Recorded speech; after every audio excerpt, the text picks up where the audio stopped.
No one's entirely certain how Missouri became known as the Show Me State, but as one story goes, there was a mining strike in Colorado and they brought in a whole bunch of workers from Missouri who had never mined before. And the crew bosses ended up taking up a phrase saying, "That man's from Missouri, you've got to show him." In other words, you can tell someone what to do all day long, but until you really show them how it's done, they're probably not going to understand us as much as we might like. It's the same way when we're preaching or we're teaching some truths from the Word of God that we expect people to understand and know how to apply. But in reality, until we give them very specific context, it's very difficult for most people to understand what that actually looks like.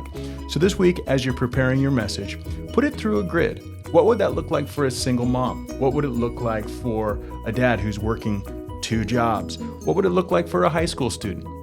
If you don't know, you can ask or interview them during the week and get their answers. Make it more concrete. But in other words, don't just tell them, show them. In his book, Putting the Truth to Work, Dr. Daniel Doriani helps us understand from an audience's perspective how hard it is to really comprehend what our pastor is asking us to do as we pursue Christ. So this week, I would encourage you to think concretely. Don't just tell, show.